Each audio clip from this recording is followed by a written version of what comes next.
on ZINGOTV channel 250.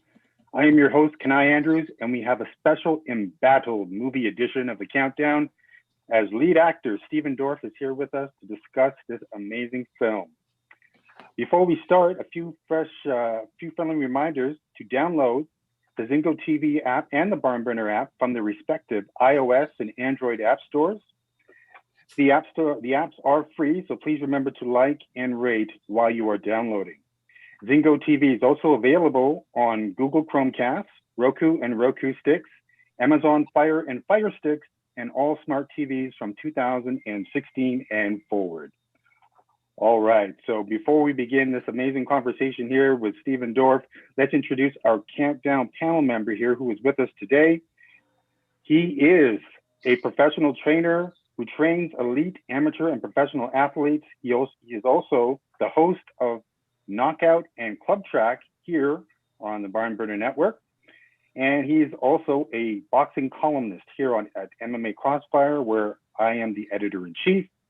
He joins us here from Toronto, Ontario, Canada. Noel Club is here with us. Thank you, Noel, for being here today.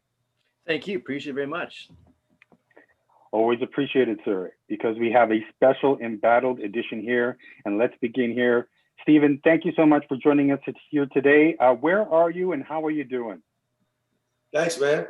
Thanks for having me. Yeah, I'm in right now. I'm in Tennessee at this ranch that I got a couple of years ago, and then it seemed like a perfect time to come chill here during this time. So I was getting a little stir crazy in LA. So yeah, I'm sitting here in front of my fireplace in the middle of the country. Nice. Yeah, nice scenery, nice background there. Very, very good stuff. Thanks, man. And a nice segue towards the film here, because, you know, you've kind of been a survivor, you know, watching, looking up your career and seeing the stuff that you've done, you know, as a child actor, you know, making it out of the, out of that era is an accomplishment in of itself, as we've seen a lot of the pitfalls some of those actors have fallen into. But to progress into a lot of the work that you have done. And then, you know, actually, in researching you, Stephen, I have to admit, I actually accidentally logged on to H.E.R.com. So, you know, if I disappear or get killed or somehow, you know what will happen. But all joking aside, you know, Embattled, you know, really tackles a lot of issues, and it's a movie that I think you can take your girlfriend to, you can take your buddies to. You can take just about anyone to and have a good conversation. How did this movie come about for you? Yeah, I mean, a friend of mine actually, usually they go through my agents, but this movie came through a friend of mine, Colleen Camp, who's an actress and a producer and kind of a little legend in her own right in Hollywood. And she just thought I would respond to this material. And it was written by David McKenna, who I had known and who wrote, you know, Blow, the Johnny Depp film, and he wrote American History X and SWAT, and he's written a lot of big Hollywood movies. And I thought, wow, what's this script set against the backdrop of MMA and the UFC? And I thought, wow, you know, when I read it, I just saw a real, so much more than just a fighting movie. It's really a look at family. It's I play Cash Boykins, who's, you know, lightweight champion of the world. He's, you know, bringing in 7-8 million pay-per-views a fight. He's pretty much, there were the obvious guys I kind of looked at in creating this guy. I mean, I focused a lot on people that I knew, like Cowboy Cerrone, guys like Conor McGregor, obviously, who, probably brought the most flash to the sport as far as a lightweight champion, and then I even went to looked at Mayweather as far as his business sense and, you know, the cash element and the flash and the bling, but then yet again, the talent. And I just kind of morphed all these dudes together to create my guy, who's from Alabama and who's literally, 46. He's coming to the end of his run, and his son is coming up in the world. His 18-year-old son is a great jiu-jitsu fighter. And judo is on point. And I keep telling him he needs a jab. And, I'm not a very good person. I'm a guy that has a lot of talent and wins in the movie, but it was a really dark look at fatherhood. Cash is pretty much stuck in, probably because of his own upbringing, and the fact that he didn't have a great childhood, he tends to be stuck in his old ways. And so it really is a strong look at a father and son, really set against the backdrop of MMA, which has become probably one of our biggest sports in the world. You know, arguably, it's kind of overshadowed boxing in a lot of ways over the years. It's just, you know, seems like there's a fight every 2 weeks, or, you know, Europe, the world, even with the corona, it's been continuing in a really smart way.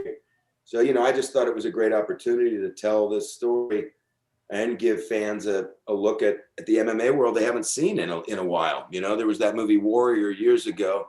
Yeah. I feel like our movie's a lot stronger than that film. So I'm excited now that it's coming out of the gate, you know. I agree, because you mentioned Warrior. There was Southpaw, but I think Southpaw was boxing, right? More boxing. Yeah, more boxing. Yeah. There's always a lot of boxing movies, you know. There's just not a lot of MMA movies, you know. There's a new one with Halle Berry, I think, coming to Netflix later next year that she made, which sounds more like a Rousey type, you know, story, almost like a mother battling that, you know. But McKenna really dug deep into the world, into the controversy, into what a lot of the fighters are feeling, and kind of, I think, just, you know, really laid out a really realistic look at the mindset of some of these fighters, you know. I agree, especially the fighters at the top, because, you know, we only see a certain side of those fighters at the top, and I think what In Battle does is really show the other side, and maybe perhaps as much as the other side as we can possibly see. So I really appreciated that about the film. Can you tell me who the fight choreographer was on the film, and the challenge of, you know, developing or creating the choreography to match what the director wanted? Yeah, I mean, basically, I just finished working on True Detective for about 110 days, and so I was pretty. I knew I was going into Embattled, and I was kind of on an adrenaline rush coming out of that shoot.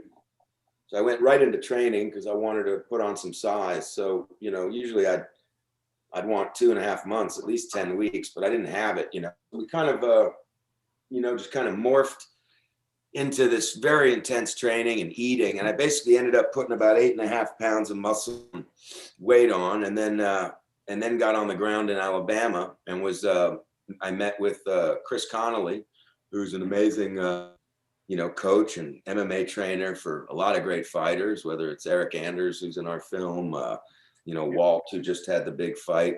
I think Tyrone Woodley. Yeah.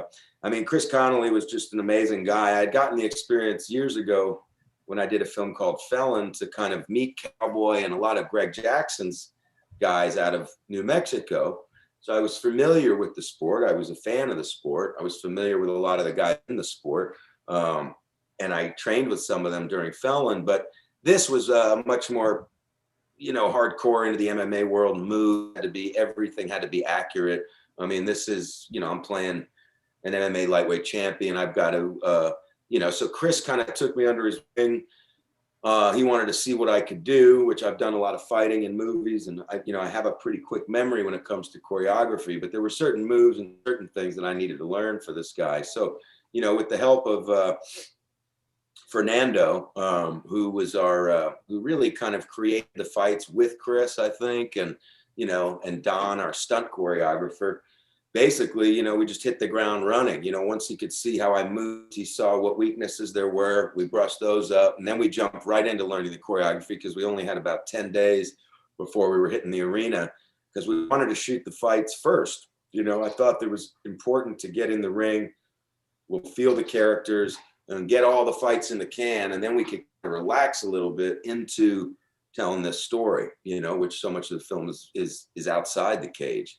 Mm-hmm. So, you know, it was intense, but, you know, I think I had a great team. I mean, Connolly and Chris, I was doing some early interviews a couple of weeks ago with Chris. He was in Abu Dhabi for those fights. And, you know, he's an amazing guy, and really, he plays our referee in some of the fights in the movie. And, you know, it was great to have Kenny Florian and Tyron Woodley and all these great, you know, Cowboy, who didn't end up making the cut, but he was great in the scene he made. It just, I think, was a timing issue. It was no offense to his acting skills. He's a badass. in any event, yeah, we had some great people, and it just, when you have the real deal kind of with you, you can always look to those guys and say, is this terrible or is this looking and feeling real? And for me, whatever world I'm in, if I'm playing a cop, if I'm playing a fighter, if I'm playing a fireman, whatever I'm playing, I want to know what that is, and I want to do it right. I want to pay allegiance to that sport, to that world.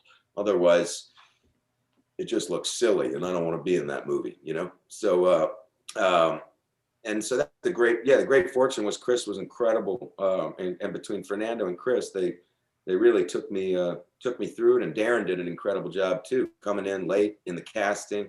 Who plays my son, Darren Mann, jumped right in. He played some hockey in Canada, where he's from, and so he was very athletic, and but he needed to learn some of this kicking and some of his moves, So he hit the ground running, and he picked it up real fast for somebody that's pretty fresh on the scene. Yeah, I mean, it takes two to tango in that. And then also we had two great photo doubles, who take some of the pressure off when it comes to a suplex move or a move that'll probably end up cracking our necks, and then there'd be no movie. So, Ross and Alex were really great, and I don't think we could have, especially that last fight, which I don't want to give away, but it's pretty much, yeah. I mean, what the great thing, to answer your question too, without sidetracking too much, they did a great job of bringing choreography into the script writing of these characters. That's kind of what you asked, and so rather than just, oh wow, let's make an incredible 5-minute cage fight, round. It's more about, who are these people? What do I do to throw Darren off his game? What does Cash do to bring him back to that little boy? But then Darren trying to fight that off and look at this as just a fight, his character, and try not to get manipulated by my experience and my games, because Cash is a scrapper. He'll come out. His main goal is get you on the floor, cut you, and take you out. He doesn't want to be in there for, the whole thing. He wants to get in and out and get to the party. I mean, that's his gig. And so very much like a Connor, let's get in there, do some business. I don't want to go the full thing and then have Khabib crush me. He's a different kind of guy that way. And so much more like how Connor came out and shook Cowboy in a way, and just changed in that fight, which I was really looking forward to that fight, because Cowboy is just such a dominant, strong, tough man. And he was waiting for that fight. And then for whatever reason, you're in that moment, you get hit with the wrong thing right in the beginning, boom. And then the shoulders are coming or whatever else is coming. And the next thing you know, he's out of his game, and this is a guy that I've watched take beatings and come back. So, it's just interesting to get to know these guys, and to really, I really admire the strength. I mean, I don't think I could get in that cage. You don't know. I mean, it's just it's a very intense choice that these guys make. So in getting to know them as people is interesting, Well, I think it's fair to say, though, with this, actually with Felon, and certainly within Battle, that it's fair to call you a mixed martial actor, because this film is not only the physical, but you hinted at the psychological. I mean, this film really goes psychologically behind, into the mind of a fighter and their situation, Cash's situation with his family, a very complicated one, as you mentioned. And I think that is, the beauty of the film is that not only about the physical, but there are a lot of situations, a lot of things to consider about this guy. And just when you think, like you said, he's the bad guy, you see something that makes you think, like, you kind of get a sense of some kind of empathy for this guy. Yeah, it's hard. It was hard to find those moments, because at the end of a movie like this, which is pretty true to form, a guy like Cash isn't probably going to ever change. He's not going to change overnight. Even if he does find a relaxation in his soul and starts, practicing Buddhism or whatever he goes through, he's probably not going to change who he is. And that's left him, without giving away too much what happens. You can have all the money in the world, but you could be left alone in the end. You can lose your family, you can lose your wife, you can lose your new family because of your actions. And so it was hard. It's hard for me to watch this movie. It was hard for me to play this guy, because I'd been playing some good characters recently in the last 2 years, where I was playing tougher dudes, but guys with souls, guys that are law enforcement, finding bad people, good morals, they're flawed or not. this is a guy that's hard to like, you know. But there was one moment, without giving away again, I'm not supposed to do that, but at the end of the movie, there is a moment where I try to show some sort of emotion in this character to where you can understand maybe where he comes from and that he does care, you know, and maybe that's what you, my friend. I mean, it's a hard one. It's kind of probably, I kept thinking, like, what did De Niro feel when he made, you know, Raging Bull back in that day? You know, like Jake LaMotta is not a real likable guy. He must not a, you know, I felt uncomfortable playing Cash every day. He's not a guy, you know, if you're doing a comedy with your buddies, or I'm making a movie with Adam Sandler or something, we're kind of light and we're having fun during the day and it doesn't get too heavy. This is a hard guy to play for 2.5 months. And I'm sure De Niro went through the same kind of, in his own way, different generation, different sport, different, but along the same lines. You know, it's sometimes the harder characters and the most unlikable of characters are sometimes the best characters to play. So it's, you know, I knew this story was important to tell and I thought it would make for a good film. So I kind of jumped in and then realized, Jesus, this is who I'm playing, you know? Yeah. And again, you hinted earlier at American History X, William McKenna. You know, I think if we had a game of Family Feud and, you know, the top 5 answers on the board, I think American History X would be the answer to, you know, the top 5 movies that make Shawshank Redemption look like a cartoon.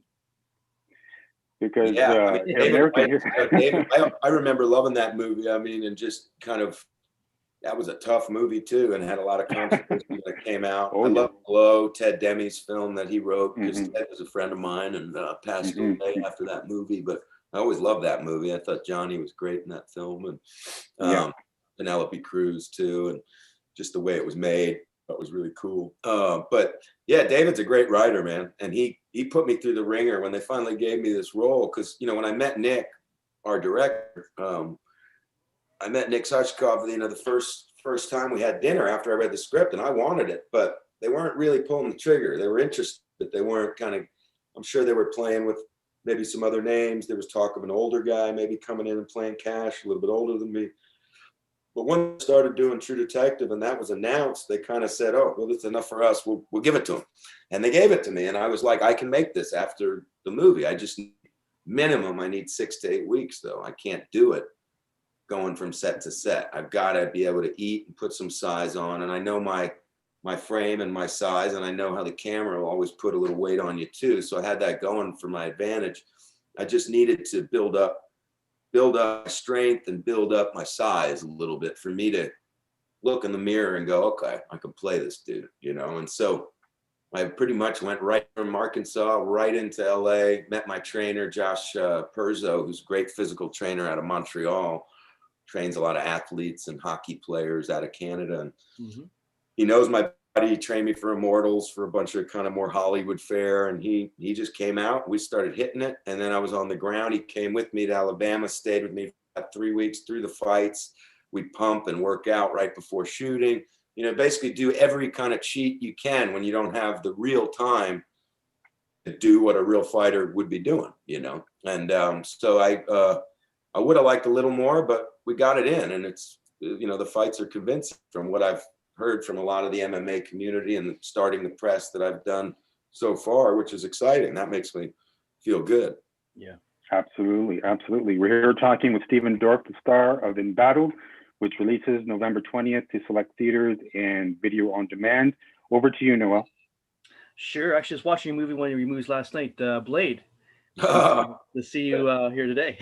Old school. Yeah. That's one I can't ever seem to forget about. I just want to go back in time because I'm actually a fan of your work. What kind of inspired you to become an actor in the first place all those years ago? You know, when I grew up, I was born in Georgia, but my dad was a young, struggling songwriter. We moved to LA when I was like 3 months old. You know, we didn't have a lot of money, lived in a little apartment in the valley. And my dad wrote a big song called Every Which Way But Loose for Clint Eastwood's movie in '73. Okay. And then my dad became this big songwriter. He was writing songs for Kenny Rogers and Lionel Richie and all these guys. And so I went to these private schools, and, you know, I was, you know, 9 and 8 and 9. And as my dad did better, I was going to these fancy schools with a lot of these movie stars, kids, and, you know, there was a lot of flash around. It was a little confusing, but I remember being on a movie set, and I saw a kid my age, he's like 10. And I'm like, "Man, how does he get to do this?" Whereas I'm like on a field trip and you took me out of school to show me, but he's just here hanging out. How's that? What's going on? And he's like, "Well, he goes to school on the set, And so I was like, "Ching!" I was like, that was exciting to me. So it's not like I read some incredible book, but I always loved movies. I loved entertainment. I loved TV shows at that time. I was definitely a fan of creativity and art. Yeah. And I loved Jack Nicholson, and I recognized cool things. I didn't have the biggest, knowledge of filmography and what I know now, and obviously what I started learning in my later teens into my 20s. But I definitely, that was the initial thing. And then I got an agent saw me at some play I did in my school, and then I started doing commercials, and one thing led to another. My parents kind of saw that I was serious about this and that I liked it, and that it was my thing that I was kind of good at. As a kid, even though I didn't know what I was doing, and they supported me with it. They just kept saying, "Do better in school," because I just wasn't really great at these private schools, wearing the uniform, doing everything that every kid That's challenging. did. I was a little different. So, and then when I was 17, I got my first movie, my first big movie, which was The Power of One. And I worked with Bill Superfoot Wallace, the kickboxer. Do you remember him? And sure do. And Benny the Jet. Do you remember Benny? Oh, yeah. All these incredible kickboxer guys that were in the Valley. And I remember auditioning and training with these guys. And I had John Avildsen at the helm, who really was, for me growing up in my generation, was kind of king of the underdogs between Rockies and the Karate Kids. And we're in the same generation. Yeah, his filmmaking, they even did a documentary on him. I did an interview for, and I think it was called The King of the Underdogs, because he was really this really great filmmaker when it came to those stories. And you look at like what even now the Cobra Kai and these things that are spawned from these movies that he created, and like, even though it's kind of more funny and I think kitschy now and it's gotten so big, but in any event, John really put me through the ringer. I think those guys taught me how to my first punch and to take a punch, choreography as far as boxing in those rounds. That wasn't MMA, so we weren't in a cage. It was more like during apartheid and basically fighting in townships and based on a very famous book. So that movie took me to Africa and London and for a year almost. And I had so much training from how to box and sell a punch and John and all these different angles and wides, the tights, that I felt like, wow, I feel like I've got a built-in thing now, so I can use this in my arsenal when I go into these different movies. So I think that's what Chris would tell you if you were, interviewing Connolly. What he says is that I knew I was going to be faster than most people coming in on the ground one because of that knowledge, because of the foundation, and because I'm able to, I know camera, I know, how I have to sell that punch or it's going to be a miss. I know, it's a dance, and sometimes you get popped, sometimes you don't, and I got popped on Fallon. I got popped a couple times on this. I popped a couple of the doubles, Darren's double Ross a couple times, and I felt bad. I don't like when that happens, but when you're going at this stuff, it feels real, you're just not connecting fully, but it's almost more exhausting because, for it to come inches within your face, and if camera's here, so it has to hit here, but if I come a little too close and he moves a little too far left, we're never going to perfectly match up. So it's a dance, and me and Darren did a great job. I think Darren did a fantastic job. Our doubles were phenomenal, and they allowed me and Darren to go do a round, then break, and then I'd work Darren's double Ross. They were allowed, us to get more close-ups on me, not, let Darren rest, vice versa, let me rest a little, let's get back in and get the angles we need to get. But yeah, I mean, that's pretty much how I started. And then I grew up doing this crazy business. So here you are, going strong. Just turned 47, Oh, you too, yeah. So me 3. Yeah, 3 was a 47. There you go. Nice. Yeah, I turned 47 the end of July in the middle of this craziness. And but I'm real excited about this movie. I kind of pick apart everything I've ever done, and I got to say, I've seen this movie now probably 7 times, and I don't like watching myself, but I did want to, I like to learn everything about a film before it gets launched into the atmosphere on whatever level. You know, in this case, we're in theaters and cities where we can play, and we're going to be at home, which is probably where all of us have been watching our content, and Correct. I'm perfectly fine with it. You know, the more eyes, the better at home. Absolutely. But I want people to be safe. But you know, it's a good movie, man. It's hard for me to pick it apart. I'm like, I talked to Nick, the director, and I'm like, I can't pick any performance apart. I love the way it's shot. I love the sound design. You know, he brought in incredible people, and I think made an incredible first American film for himself. So I'm really proud of it. Yeah, exactly. Like I say, actually, I like the Jack Nicholson reference you made there, because that's how I see you myself when I watch your movies over the years. I'm thinking you have that kind of Jack Nicholson kind of quality about you in your I've movies. always loved Jack, and I made a movie with him when I was like 20, 25. I made Blood and Wine with him, with Jennifer Lopez and Michael Caine. It was kind of Bob Robinson dark Miami movie when Miami was kind of just on fire. It was like 96. It was just the greatest place in the world, you know. And I was with my hero, Jack, and then all these other great actors, Michael Caine and Bob Rafelson, directing me, and J-Lo. And it was, you know, ever since then, Jack's been just a great friend of mine and a great supporter of mine. And I think one of just the smartest man as an artist that I've ever met in this business. I mean, just, you know, his charisma, but yet how smart he is, just his brain. And, you know, he'll still watch my work and, you know, critique it for me. And if I get a good critique from Jack, that's better than any critic or Rotten Tomatoes score or anything. That's all I need. What did he say about Embattled? He hasn't seen it yet. I have him on the list for this virtual premiere, but he's probably not going to do that. He probably will be like, "What the hell is that, Dorf?"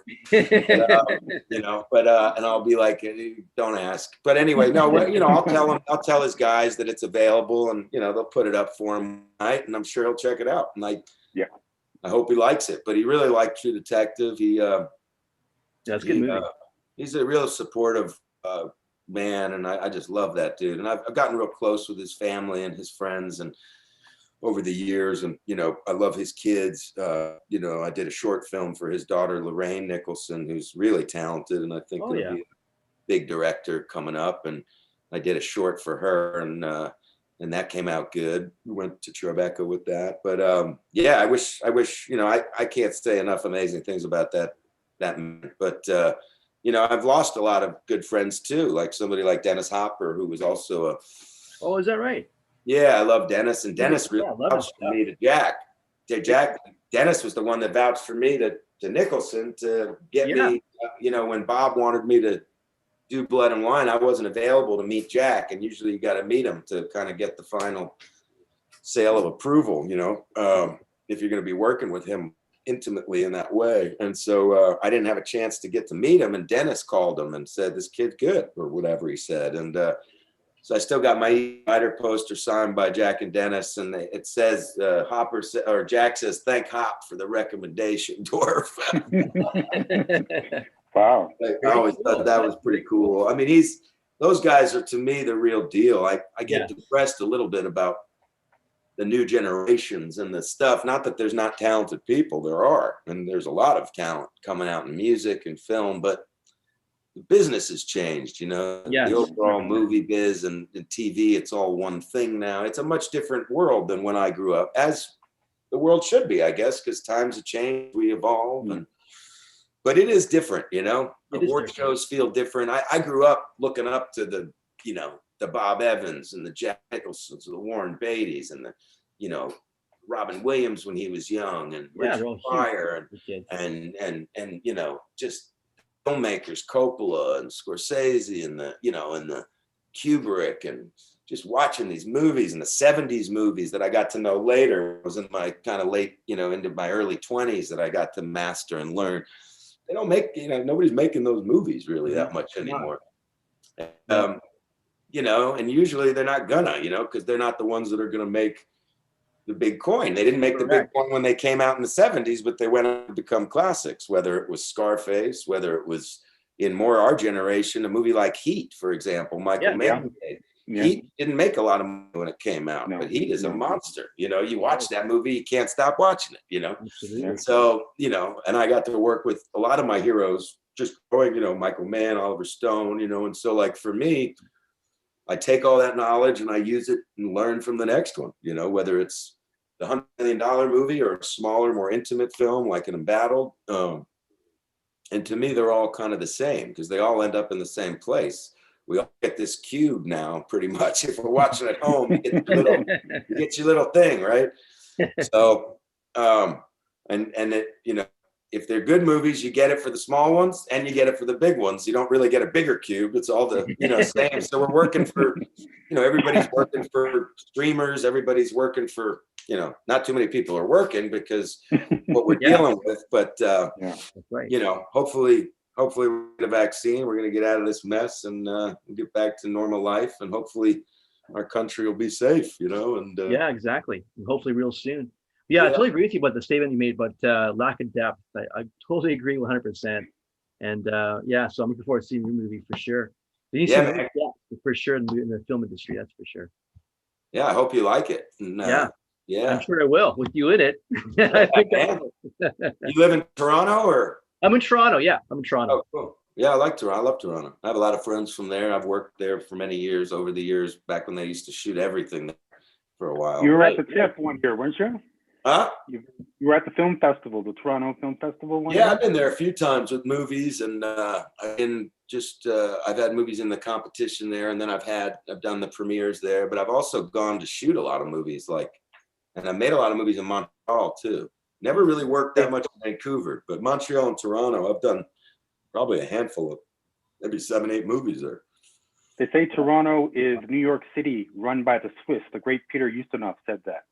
Yeah, it has definitely a New York feel, you know. I think that's why I like Toronto and Montreal. Montreal has this European feel, this European kind of, you know, I love old Montreal for that. And then I like Toronto because it's kind of a really great metropolitan city with good people and good, you know, great restaurants and then great areas where you can live. And so I've gotten to know the city. And then I made movies in like Cambridge outside of Toronto. You know, yeah, that's right. Yeah. I made a movie called Cold Creek Manor there for like 3 months in Cambridge, which was beautiful out. I think it was the summer one year. And yeah, I haven't shot there in a while, but I love Toronto. I do like the T-Dot. They used to call it the T-Dot. T-Dot. Yeah, that's right. That's right. Yeah, I don't know if they still do. I don't know, but they used to. They call it the Younger people have no idea what I say when I'm talking to somebody like my little sister who's 20. I'm like, you know, you've been to the T-Dot? She has no idea what I'm saying. Like it's slang for Toronto. Yeah. Very cool. Over to Kanai. Yeah, I mean, it's fascinating to hear that. You know, it's great to see that you're a worldly person visiting a lot of different places.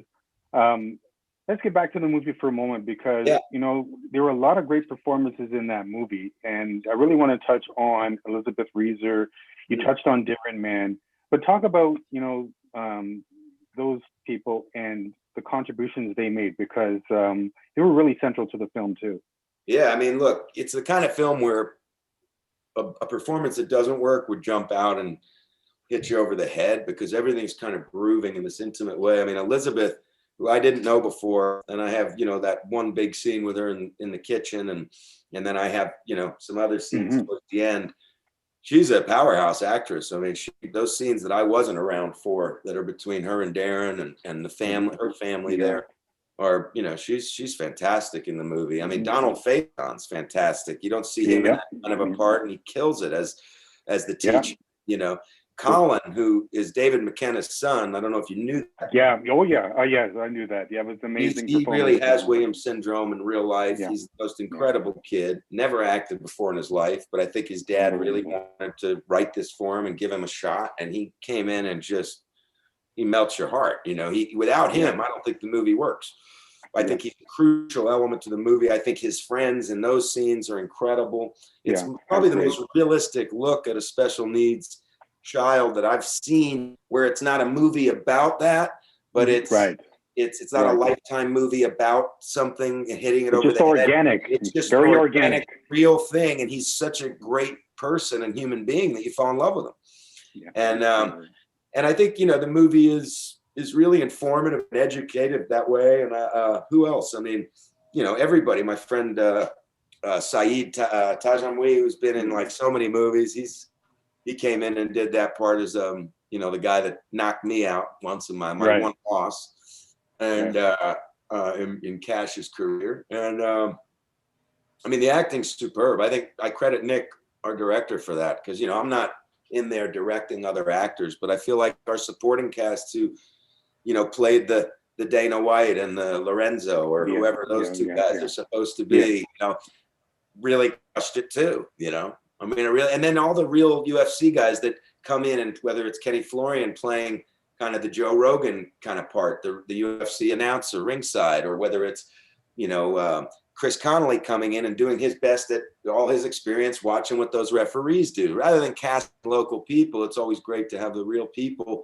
kind of playing different roles, you know. Absolutely. The bummer about the cowboy Cerrone scene that's not in the film, for me, is he was really funny, and it's a funny scene because it's like a role reversal. He plays an autograph guy coming up to me to get my autograph, and How ironic is that? Cowboy Cerrone playing kind of a nerdy guy, and I'm the actor playing kind of him, or a Connor kind of vibe, you know. So there was an ironic, cool thing in the scene, but I understand why it didn't make the cut, because at that point we're very much invested into Elizabeth's storyline, and once Carucci's great. I think she nails it, you know, and absolutely, really, she got pushed in a way that I don't think she's been pushed in a dramatic role. And I said I was going to go pretty hard with her, and she was down for it. You know, I worked everything with her so nobody was going to get hurt, but you know,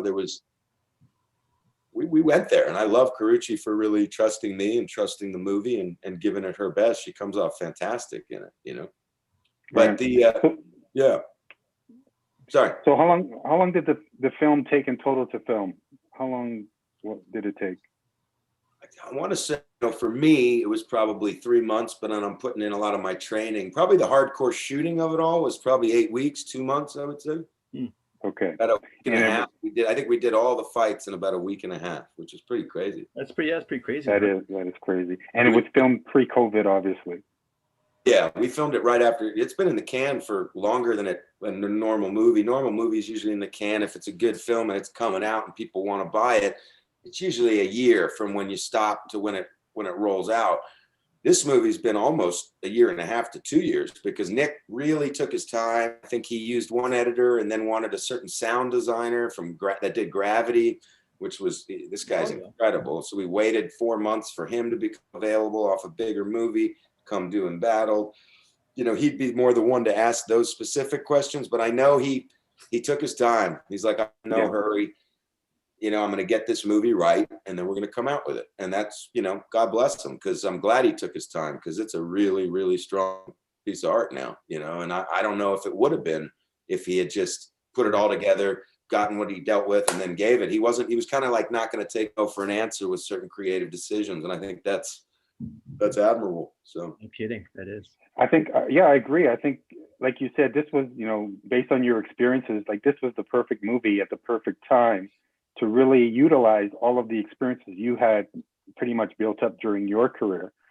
Do you think this work in like on network TV or cable, like an In Battle series, kind of like what Kingdom was? I don't know. It's an interesting question. You know, anything can happen. You know, I mean, if the movie exploded and just became you know, this kind of word of mouth crazy film, and everybody's downloading it at home, and you know, I'm sure they could spin something off into a TV show with this character or this world, you know.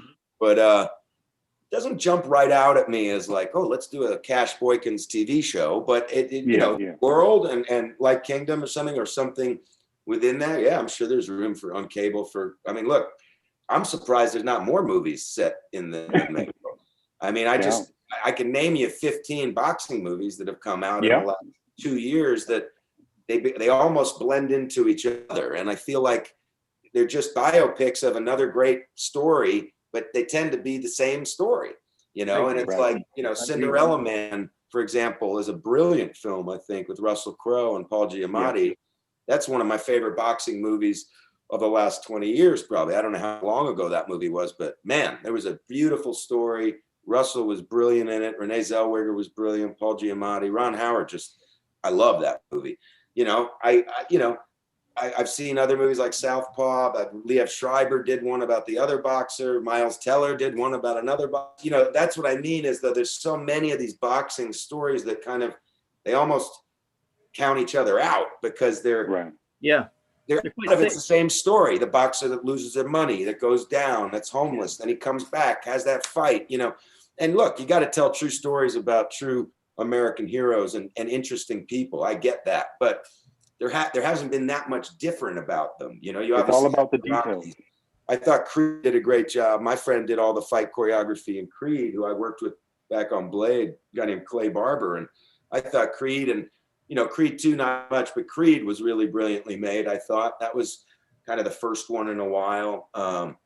The Fighter was cool, which was Fighter's a good movie. More of a drama. I love the relationship there. David O. Russell's a great filmmaker. I mean, there's been some, but I think a lot have folded down the wayside because they're, and I hope that doesn't happen with MMA. I like that we're kind of fresh in a canvas that's huge, but there's not too many stories being told in it. Yeah, correct. Right. And that's what I think is kind of surprising, because we always have a million horror movies. We have a million crime heist movies. We have a million true stories. We have a million animated films. Yeah. But we have a million boxing movies, but we don't have a lot of MMA movies. And MMA, I would, to me, besides football and maybe soccer overseas, seems like the biggest sport in the world.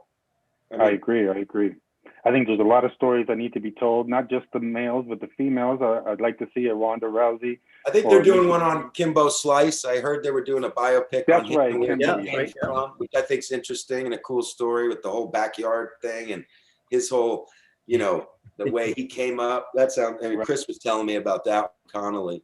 So, and I'm sure the Hallie one from a woman's perspective, a female story with a baby, that could be interesting. It must be good because bought it for a lot of money. So, but let's, I like that the window's open, and I think we did good. So now I hope that crowd and other crowds embrace it, Yeah, I think the stage is set, definitely. I mean, this is one of those movies that I truly believe needs to be in the theater, because an experience shared, particularly with a movie like this, it really does a lot for the movie in terms of word of mouth and the reaction and that sort of thing.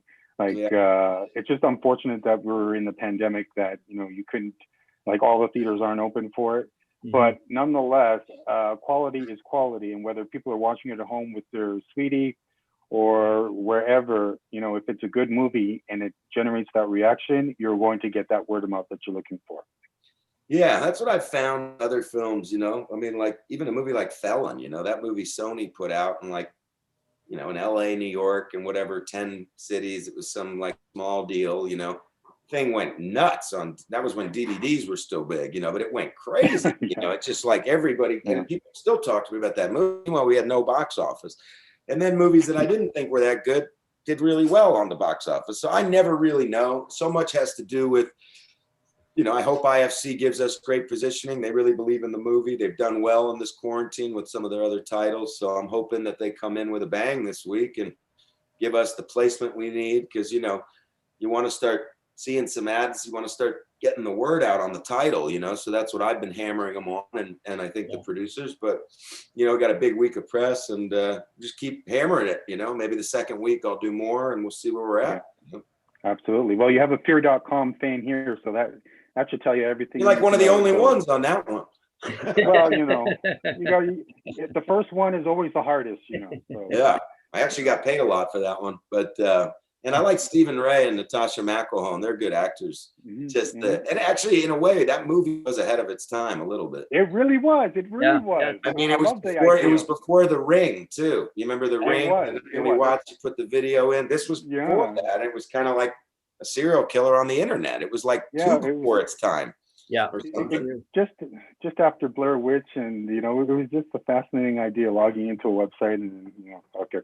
But over to you, Noel. Yeah, thank you, sir. So we ask you, what's your dream role for you for the future? Have you kind of dream roles you want to play, or characters you want to play? I think just good stories and just characters that I haven't yet gotten to play. I mean, I love the Western genre. I haven't really done a Western, that would be cool. been asked to be in a couple over the years, and I was doing a different movie, and the timing just, I was like, I'm just not destined to be in a Western, I guess. But, I don't know. I mean, I think it's great stories. I'd love to do again, find another great character for cable, kind of like my experience with True Detective, something I could visit every year or every other year and do a series of like 8 to 10 episodes. I love the cable kind of outlet is really, I think, where I belong and where I want to be. And then in between that, do movies, But I got to say, doing True Detective, I love the fact that I could play a character for 8 hours, as opposed, you could do a lot more with a character and let him live, as opposed to when you make a movie, you've got 110 minutes max to tell a story, unless you're doing The Irishman or something, which is 4 hours long. But you for the most part, you don't have much time. I have my moments for cast to hit, and that's it, and that's the performance. So in a show like True Detective, I've got 8 hours, and I've got 50 of those scenes and 50 of those moments to hit. So it's really exciting for an actor, and I can see why so many people now are playing in that arena, because it's become so popular too, and there's so much good television out there. There's almost better TV than there is movies. Yeah, that's true. And you still got great filmmakers working, but it's getting harder and harder. And so I'm just praying that everybody's going to get healthy. We're going to get a vaccine. We're going to kind of start to get along a little better, hopefully, this divided kind of craziness, and we'll be getting to go to the movie theater again. Because I agree with you, man. I mean, that sound design and stuff, not everybody has the money to have those home systems that you really want to hear this movie on. Yeah. But movie theaters do. But, I do feel that there's a good time, because there's nothing to watch. So for me, I feel like, let's hit it while we don't have the crazy competition of James Bond and of, a Pixar title. And, there's already competition because there's 9 million places to watch content. But, good movie's a good movie that pops up that you've never heard of or seen. And that's what, I'm hoping for. So. Yeah, no, exactly. Back over the host. All right. Well, we're almost out of time, Stephen. So I want to leave you with these 2 quick questions here, because I know you're a big basketball fan. Yep. And you mentioned earlier that you're you're an MMA fan. So your favorite fighter, and are the Lakers going to repeat? I think the Lakers are on fire, So, I mean, I'm happy to see, I was happy to see the city that I'd say I'm from, and I have a love-hate relationship to, but I do love LA and I miss it. And I'm happy. I'm happy for LA. I'm happy for the Lakers, and I'm happy for the Dodgers. Really happy for the Dodgers too, because they've gotten so close so many times in the last, and they just finally made it happen. So big year for LA, even though the year was kind of a wash. But sports wise, the NBA handled it well. The bubble seemed to work. Baseball seemed to work it out for the most part, and. Nice to have some sports for people to watch, because for a while we didn't have anything, so everybody's going, but the truth is, I love basketball. I'd love to see, Toronto's a pretty damn good team too. I've been to some Raptors games over the year, I see LA doing it again, both sides. I think both those teams, Dodgers and Lakers. Wow. Cool. And fighter wise, man, I respect so many. I respect and love Cowboy Cerrone, just the amount of fights he's taken over the years. I think he holds the record for the most fights of a UFC fighter of pretty close, yeah. I think he's up there. I could be wrong, but I believe he's definitely up there. I think Khabib, who obviously just seemed like he retired in the thing, Chris was there in Abu Dhabi. I think he's just. He seems to me like the best fighter of all time. I don't know. To me, in the MMA, I've never seen anybody with his skill. It seems like he can be beat by anybody. I don't know. I don't know. He's only 29-0. I don't know. Maybe he might be premature to give him that. Yeah, I don't know. I think Conor McGregor is. I've never met the man, but I get a kick out of his confidence. I get a kick out of his and then beyond all that, whether or not he lost, to Khabib, and he came in and he got it done with Cowboy. He came in and he gets it done. He's a master. And I really followed his fighting style and the quickness of him and his energy for cash, because that's who the character was. I'm not going to be able to play a heavyweight or a real middleweight champion. I just don't have that size.